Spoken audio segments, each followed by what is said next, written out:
अष्टमो अध्याय। रक्त बीज वध। मैं अणिमा आदि सिद्धमयी किरणों से आवृत भवानी का ध्यान करता हूँ। जय माता। उनके शरीर का रंग लाल है, नेत्रों में करुणा लहरा रही है तथा हाथों में पास, अंकुश, बाण और धनुष शोभा पाते हैं।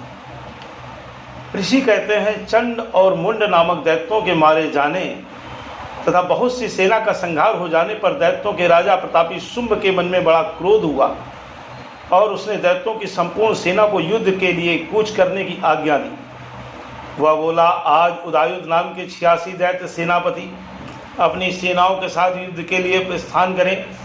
कंब नाम वाले दैत्यों के 84 सेनानायक अपनी वाहिनी से घिरे हुए यात्रा करें। 50 कोटवीर कुल के और 100 धौम्र कुल के असुर सेनापति मेरी आज्ञा से सेना सहित कूच करें। कालक, दौहत, मौर्य और काल के असुर भी युद्ध के लिए तैयार हो मेरी आज्ञा से तुरंत प्रस्थान करें। भयानक शासन करने वाला असुर राज शुंभ इस प्रकार आज्ञा दे सहस्रों बड़ी बड़ी सेना के साथ युद्ध के लिए प्रस्थित हुआ। उसकी अत्यंत भयंकर सेना आती देख चंडिका ने अपने धनुष की टंकार से पृथ्वी और आकाश के बीच का भाग गुंजा दिया। राजन तदंतर देवी के सिंह ने भी बड़े जोर जोर से दहाड़ना आरंभ किया। फिर अंबिका ने घंटे के शब्द से उस ध्वनि को और भी बढ़ा दिया। धनुष की टंकार, सिंह की दहाड़ और घंटे की ध्वनि से संपूर्ण दिशाएं गूंज उठी। उस भयंकर शब्द से काली ने अपने विकराल मुख को और भी बढ़ा लिया तथा इस प्रकार वे विजयी हुई। उस तुमुल नाद को सुनकर दैत्यों की सेनाओं ने चारों ओर से आकर चंडिका देवी, सिंह तथा काली देवी को क्रोधपूर्वक घेर लिया।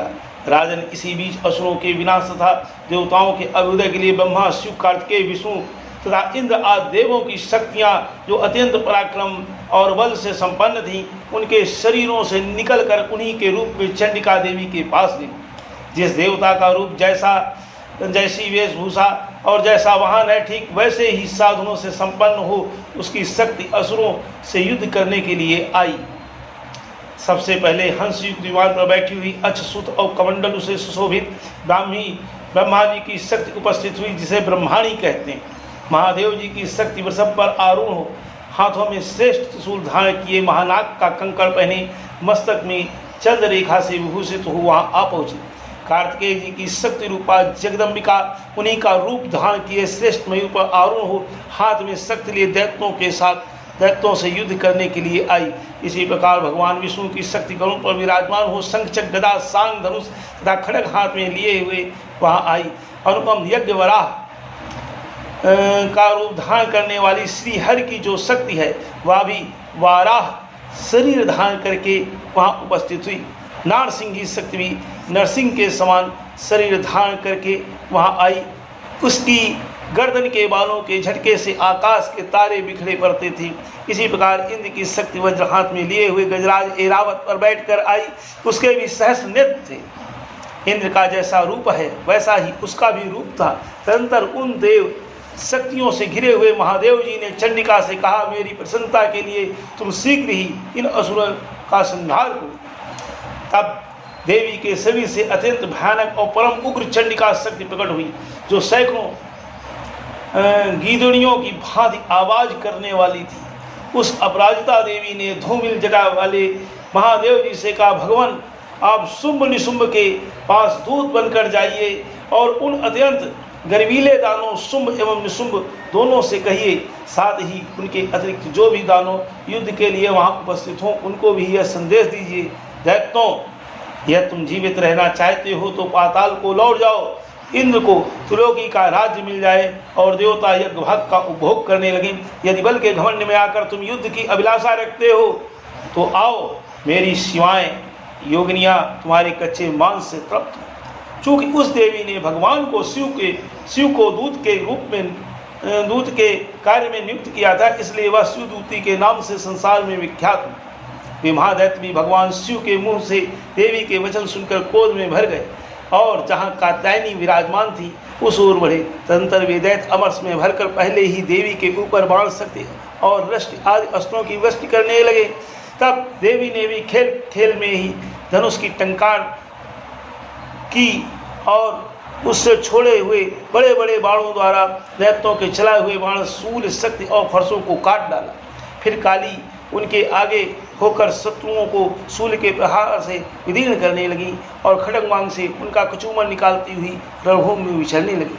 ब्रह्माणी भी जिस जिस ओर दौड़ती उसी और अपने कमंडल का जल छिड़क कर शत्रुओं के ओज और पराक्रम को नष्ट कर देती थी। माहेश्वरी ने त्रिशूल से तथा वैश्वी ने चक्र से और अत्यंत क्रोध में भरी हुई कुमार कार्तिकेय की शक्ति से दैत्यों का संहार आरंभ किया। इंद्र शक्ति के वज्र प्रहार से विदीर्ण हो सैकड़ों दैत्य दानव रक्त की धारा बहाते हुए पृथ्वी पर सो गए।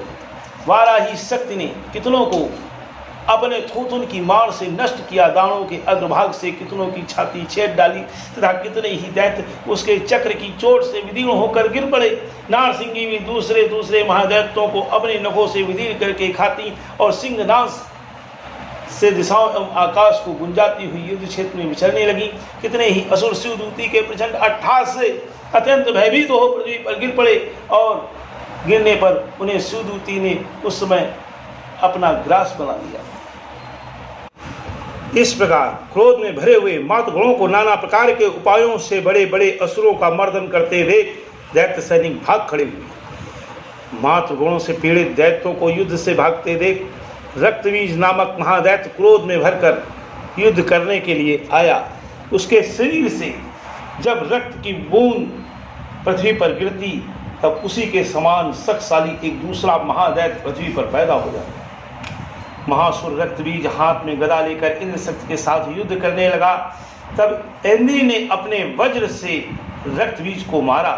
वज्र से घायल होने पर उसके शरीर से बहुत सा रक्त चूने लगा और उससे उसी के समान रूप तथा पराक्रम वाले योद्धा उत्पन्न होने लगे। उसके शरीर से रक्त की जितनी बूंदें गिरी उतने ही पुरुष उत्पन्न हुए। वे सब रक्तबीज के समान ही वीरवान, बलवान तथा पराक्रमी थे। वे रक्त से उत्पन्न होने वाले पुरुष भी अत्यंत भयंकर अस्त्र शस्त्रों का प्रहार करते हुए महामातगणों के साथ घोर युद्ध करने लगे। पुनः वज्र के प्रहार से जब उसका मस्तक घायल हुआ तब रक्त बहने लगा और उससे हजारों पुरुष उत्पन्न हो गए। वैष्णवी ने युद्ध में रक्तबीज पर चक्र का प्रहार किया तथा इंद्री ने उस दैत्य सेनापति को गदा से चोट पहुंचाई। वैष्णवी के चक्र से घायल होने पर उसके शरीर से जो रक्त बहा और उससे जो उसी के बराबर आकार वाले सहस्रों महादैत्य प्रकट हुए, उनके द्वारा संपूर्ण जगत व्याप्त हो गया। कौमारी ने शक्ति से, वाराही ने खड्ग से और वायुश्री ने त्रिशूल से महादैत्य रक्तबीज को घायल किया। क्रोध में भरे हुए उस महादैत्य रक्तबीज ने ही गदा से सभी मात्र शक्तियों पर पृथक पृथक प्रहार किया। शक्ति और शूल आदि से अनेक बार घायल होने पर भी उसके शरीर से रक्त की धारा पृथ्वी पर गिरी और उससे भी निश्चय ही सैकड़ों असुर उत्पन्न हो गए। इस प्रकार उस महादैत्य के रक्त से प्रकट हुए असुरों द्वारा संपूर्ण जगत व्याप्त हो गया। इससे उन देवताओं को बड़ा भय हुआ।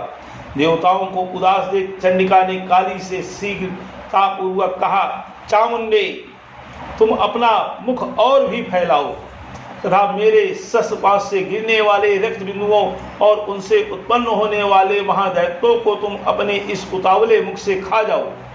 इस प्रकार रक्त से उत्पन्न होने वाले महादैत्यों का भक्षण करती हुई तुम रण में विचरती रहो। ऐसा करने से उस दैत्य का सारा रक्त क्षीण हो जाने पर वह स्वयं ही नष्ट हो जाएगा। उन भयंकर दैत्यों को जब तुम खा जाओगी तब दूसरे नए दैत्य उत्पन्न नहीं हो सकेंगे। काली से यों कहकर चंडिका देवी ने शूल से रक्तबीज को मारा और काली ने अपने मुख में उसका रक्त ले लिया। तब उसने वहां चंडिका पर गदा से प्रहार किया, किंतु उस गदापात ने देवी को तनिक भी वेदना नहीं पहुंचाई। रक्तबीज के घायल शरीर से बहुत सा रक्त गिरा, किंतु ज्यों ही वह गिरा त्यों ही चामुंडा ने उसे अपने मुख में ले लिया। उक्त गिरने से काली के मुख में जो महादैत्य उत्पन्न हुए उन्हें भी वह चट कर गई और उसने रक्तबीज का रक्त भी पी लिया। तदंतर देवी ने रक्तबीज को, जिसका रक्त चामुंडा ने पी लिया था, वज्र, बाण, खड्ग तथा वृष्टि आदि से मार डाला। राजन, इस प्रकार शस्त्रों के समुदाय से आहत एवं रक्तहीन हुआ महादैत्य रक्तबीज पृथ्वी पर गिर पड़ा। नरेश्वर, इससे देवताओं को अनुपम हर्ष की प्राप्ति हुई और मातृगण उन असुरों के रक्तपान के मत से उद्दस्सा होकर नृत्य करने लगा। इस प्रकार श्री मार्कंडेय पुराण में सावर्णिक मनवंतर की कथा के अंतर्गत देवी महात्म्य रक्तबीज नामक वध 8वां अध्याय पूरा हुआ। जय माता की।